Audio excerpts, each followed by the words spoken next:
안녕하세요. 모든 경기 종목을 다루고 있는 도서관입니다.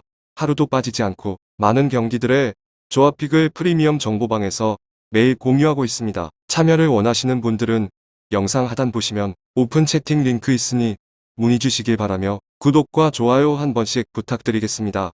그럼 이번 경기 정보 시작하겠습니다. 첫 번째 경기 8월 23일 경기인 아스날 대 첼시에 대한 프리뷰를 시작하겠습니다. 프리미어리그 개막전이 끝나고 이제는 2라운드가 왔습니다. 빅매치 사실 군어이면 결과가 두려워지는 경기라고 할 수 있는데요. 그럼 바로 월요일 새벽 12시 30분에 EPL 에미레이츠 스타디움에서 펼쳐지는 미켈 아르테타 감독의 아스날 대 토마스 투엘 감독의 첼시 경기 런던 더비 프리뷰 시작하도록 하겠습니다. 먼저 두 팀의 1라운드 경기들을 한번 살펴봐야겠습니다.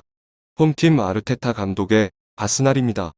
74년 만에 승격한 브렌트포드 원정길을 갔는데 정말 처참하고 답답한 경기력을 보여주며 2대0으로 패배했습니다.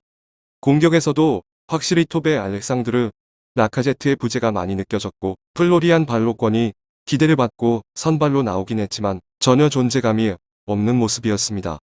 그리고 수비, 프리시즌에 좋은 경기력을 보여주며 800억 값을 보여줘야 했던 벤 화이트는 파블로 마리와 함께 좋지 않은 수비를 보여줬고 특히 이전에도 약점이라고 평가받던 공중볼이 이반 토니에게 완벽히 경합에서 밀리며 기회를 많이 내줬습니다. 특히 뭔가 이 경기에서는 선수들이 넋이 빠진 느낌, 그냥 당하고 누가 정신을 붙들어 잡고 열심히 한다는 그런 분위기가 전혀 없었습니다. 결국에는 선수들도 잘못이지만 감독인 아르테타가 가장 많은 비난을 받을 수밖에 없는 것이죠. 지금 여름 이적 시장 이적료를 가장 많이 쓴 아스날인데 크렌케가 정말 지원을 해줬으니 아르테타는 증명을 해야만 합니다. 개막전만 보면 정말 절로 한숨이 나왔습니다.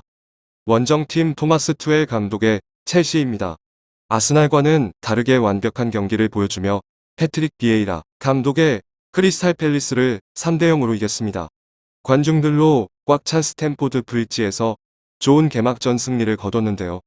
그대로 3백을 들고 나왔고 슈퍼컵에서 좋은 모습을 보여준 트레버 찰로바를 선발로 썼고 빌드업이나 수비적인 측면에서도 안정적인 활약이었습니다. 그리고 환상적인 중거리 쐐기골까지 넣으며 잊지 못할 리그 데뷔전이었습니다. 지금 들리는 말로는 찰로바는 계속해서 이적설이 나고 있는 줄 쿤데가 와도 남을 것으로 보입니다. 어쨌든 여전히 단단한 수비를 보여준 첼시. 지난 시즌 어쨌든 더블을 당했던 아스날을 상대로 이번에는 복수를 할 수 있을지 기대가 됩니다. 아스날 같은 경우에는 오바메양 코로나 음성 출전 가능성이 높습니다. 알렉상드르 라카제트 코로나 양성으로 출전 불가합니다. 또한 윌리안 코로나 양성 출전이 불가합니다. 알렉스 루나르손 코로나 양성 출전 불가하고요. 마르틴 웨데고르 규제 및 비자 출전 불가, 에런 램스데일 출전 가능합니다. 토마스 파티는 발목 부상 출전 가능성이 있습니다. 에디 은케티아 역시 발목 부상 출전 가능성이 낮아 보입니다.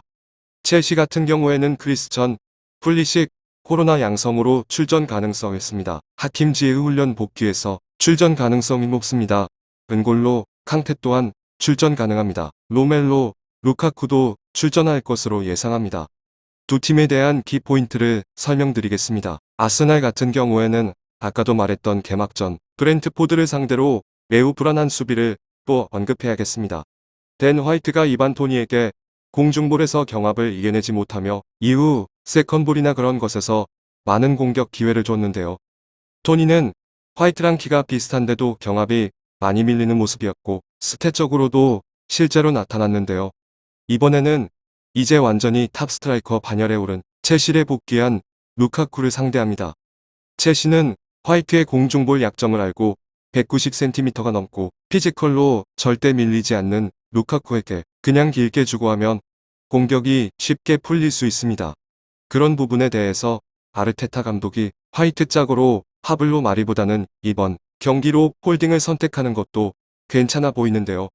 마리는 확실히 순발력 면에서 돌았을 때 공간 커버가 좀 늦고 빌드업 시에도 화이트와 함께 같이 높게 올라가는 유형이라 뒷공간이 털릴 위험이 매우 높습니다. 현재 가브리엘 마갈량이스가 무릎 부상에서 돌아오지 못했기 때문에 홀딩이 나와야 수비적으로 나아질 것 같다는 생각입니다. 그리고 라카제트가 있고 없고의 차이가 저는 꽤나 크다고 생각하는데 전방에 바로 코로나에서 복귀한 오바메양을 선발에 넣을지 혹은 발로군 마르티넬리에게 기회를 줄지 모르겠네요. 첼시 같은 경우에는 투엘의 첼시입니다. 아무래도 이 경기는 루카쿠가 선발 라인업에 이름을 올릴 것으로 예상되기 때문에 더더욱이 기대가 되는 경기이지 않나 싶습니다. 물론 루카쿠가 PL에서 좋은 기억만 있는 것은 아니지만 이전에 인테르와 유로 2020에서 보여준 폼은 어마어마하게 성장한 느낌이었고 완성형 스트라이커가 되었다라는 생각이 들었죠. 투헤리스는 첼시가 매우 궁금한 상황이고 어떻게 루카쿠를 활용할지 기대가 되는데요. 역습 상황에도 루카쿠는 속도가 빠르기 때문에 위력적이죠. 이러면 또 과연 티모 베르너는 바로 서브로 내려갈 것인지 아니면 투헬 감독이 투톱으로 공존을 시킬 것인지도 궁금해지는데요. 베르너는 경기 영향력 자체는 좋지만 너무 골찬스를 날려먹고 들어가면 오프사이드가 걸리고요. 첼시 팬들은 답답하겠죠.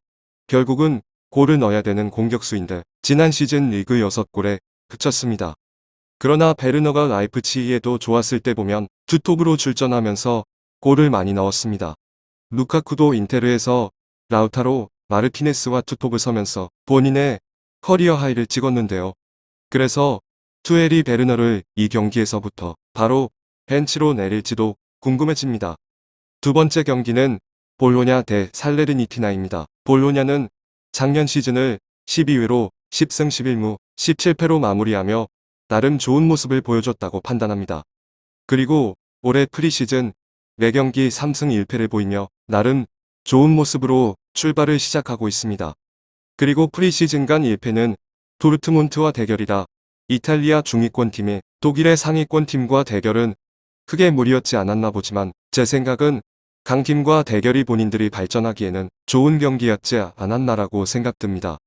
프리시즌을 보면 4경기 11골 득점과 6개의 실점을 보여주며 경기당 2골 이상을 넣는 모습을 보여줬고 또한 젊은 영권 자원들이 임대 복귀 이후 득점 대열에 합류해주며 팀 미래가 밝다는 걸 보여주는 경기였다고 봅니다. 하지만 불안한 면도 없지는 않습니다.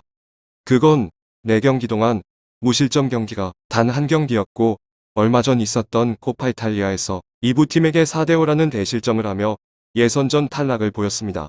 코파의 비중을 잡고 최강 전력을 보여줬지만 전반 2실점, 후반 3실점은 본인들에게 뼈아픈 패배였지 않았나 합니다.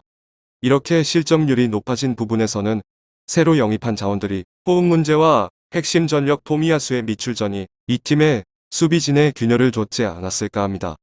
특히 수비 자원에 집중하여 보니파지, 댄스빌, 수마오루 등을 영입하며 수비진에 보강을 했지만 기존의 토미야수, 오른쪽 풀백 진영의 대처 자원으로 나온 은바의 자리가 거의 구멍 수준으로 상대편이 수월하게 오버래핑에 의한 실점이 2실점, 그리고 추가적인 페널티 내 반칙으로 1실점 등 수비진들이 우왕좌왕하는 모습을 보이며 너무 쉽게 무너지지 않았나 봅니다.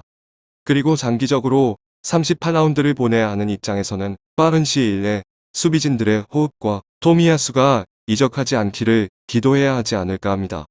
살레는 준우승으로 일부로 승격한 후 프리시즌 6경기를 치르며 13득점, 7실점을 보이면서 4승 2패라는 성적을 보이며 오히려 볼로냐보다 수비 쪽에서 안정적인 모습을 보였다고 봅니다. 그리고 일부 승격과 더불어 많은 자원들을 대거 영입하며 호흡을 맞추고 있는데 가장 희소식은 공격수인 보나졸라 토리노가 멀티골을 하며 코파 진출에 핵심적인 역할을 해준 것이 이 팀이 점차적으로 좋은 모습을 보이지 않을까라는 희망적인 모습을 보이고 있다는 겁니다.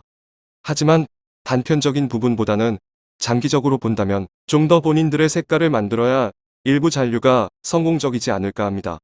이유는 프리시즌 내 본인들과 비슷한 레벨에 있는 팀과 대결을 이루었지만 그중 잉글랜드 중위권 팀인 빌라에게 역전패를 보이며 무너진 경기가 걸리기 때문입니다.